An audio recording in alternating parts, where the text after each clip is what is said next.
नमस्कार साथियों। अनुकृति प्रकाशन के कलम बोलती है के अंतर्गत आज फिर से हाजिर हूँ अपनी एक आंचलिक कहानी लेकर, जो कि राजस्थान के ही पृष्ठभूमि पर आधारित है। शीर्षक है बादली। मैं निवेदन करूँ कि मेरी सभी कहानियों की जो स्त्री पात्र है वो संघर्षशील हैं, आत्मस्वाभिमानी है। तो बादली का भी आप सुनिए कि बादली कैसी है। खेतड़ी की सर्पीली सड़क पर सिर पर ईंधन के गट्ठर लादे औरतों का हुजूम गुजरता हुआ मिलना आम बात है। रसोई गैस के इस युग में सभी को वहाँ गैस नसीब नहीं होती है। यही कारण है कि गरीब औरतों को 2 टाइम चूल्हा जलाने के लिए ईंधन के जुगाड़ में जंगल से भटकना गुजरना पड़ता है।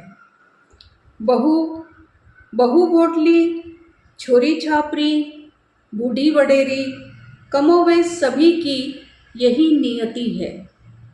खेतड़ी के हरिजन मोहल्ले की 20-25 महिलाओं की टोली सुबह सवेरे ढलानदार पहाड़ियों की ओर जाने और दोपहर बाद तक लकड़ियों के गट्ठर लादे उनका लौटना देखा जा सकता है। इसी में शामिल है अधेड़ उम्र की बादली, बाकी तो जवान बहुएं हैं और कंवारी लड़कियां। बादली का असली नाम बादुड़ी था। छठी संतान होने की वजह से वह माँ बाप के लिए एक तरह से बादू यानी अनवांटेड थी। शादी के बाद ससुराल में उसका नाम बादुड़ी से बादली कर दिया गया।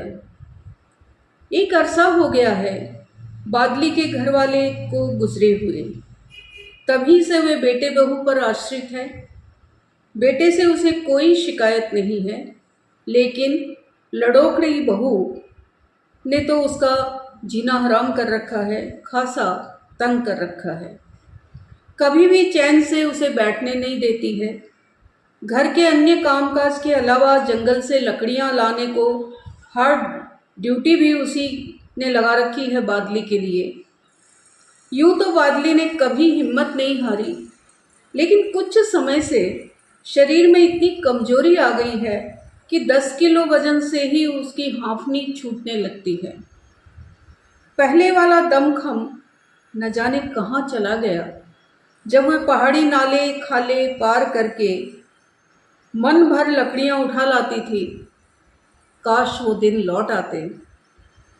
बहू की झिड़कियों की तो वह आदी हो गई है, लेकिन इन शैतान लड़कियों का क्या करे, जो जब तक उसकी हंसी उड़ाती रहती हैं। छेड़खानी से बढ़ते बढ़ते कभी कभार धक्का मारकर गिरा भी देती हैं।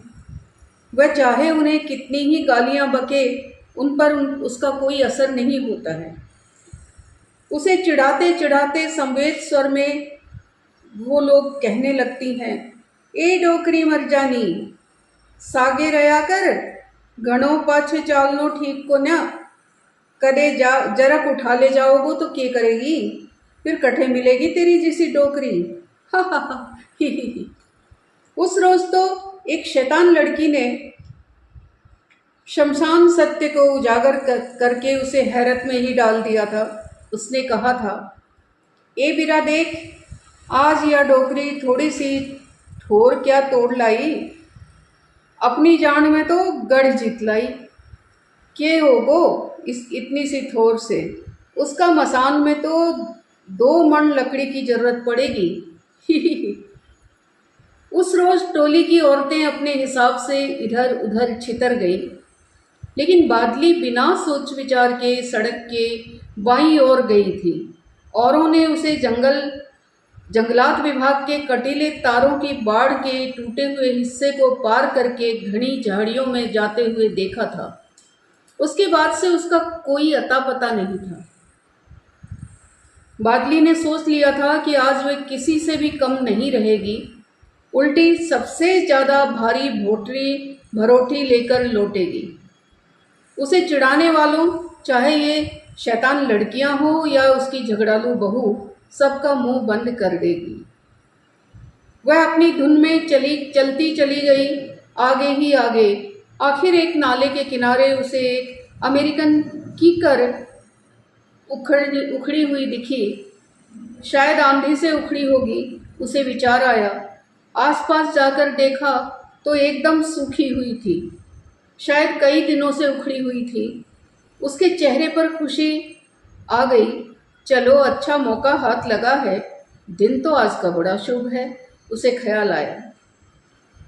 बादली के पास कुहाड़ी भी तो नहीं थी, सो हाथों से ही टहनियाँ तोड़ तोड़ कर इकट्ठा करने लगी। उसे एक अच्छी खासी मोटी टहनी मूल तने से आधी से ज़्यादा उखड़ी हुई मिली। उसने जोर लगाकर आखिरकार उसे अलग कर लिया तने से। जोर इतना लगाना पड़ा कि एक बारगी तो उसकी हाँफनी छूट गई।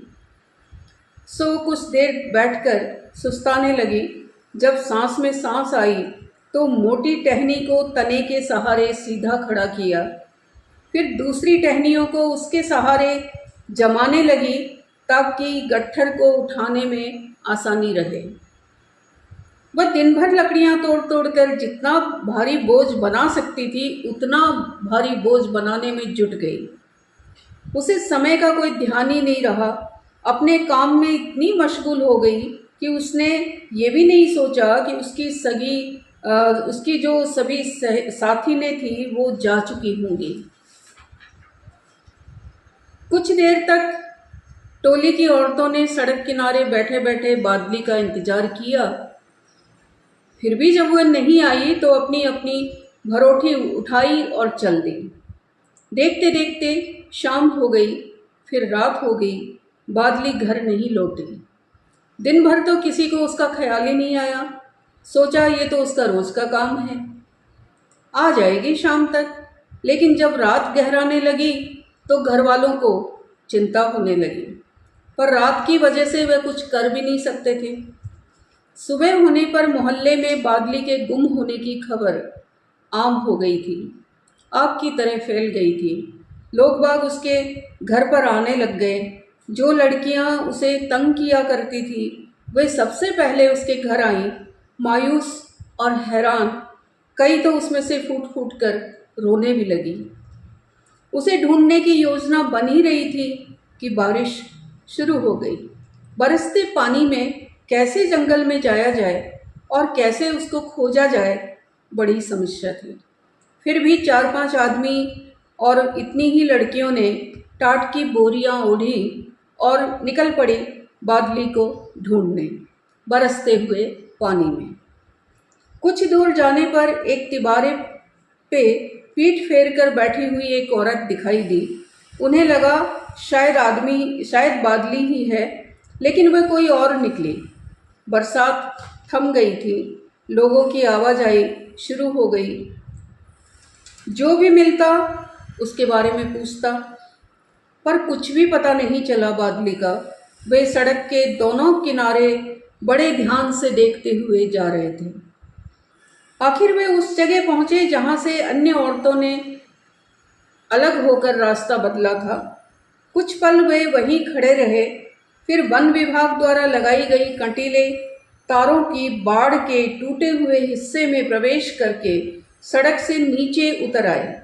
सभी के कलेजे धड़क रहे थे। कुछ सोचकर मुखिया ने आदेश दिया कि एक साथ की बजाय सभी अलग अलग उसको तलाश करें।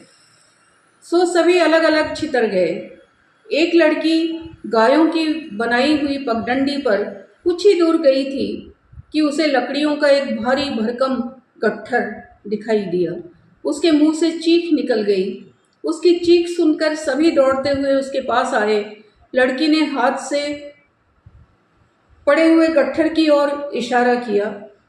जब वे गट्ठर के पास आए तो पता चला कि कोई औरत इसके नीचे दबी हुई है, लेकिन बोझा इतना भारी था कि इसे पलटना भी किसी एक के बस की बात नहीं थी। सो 4-5 जनों ने मिलकर बोझे को परे हटाया।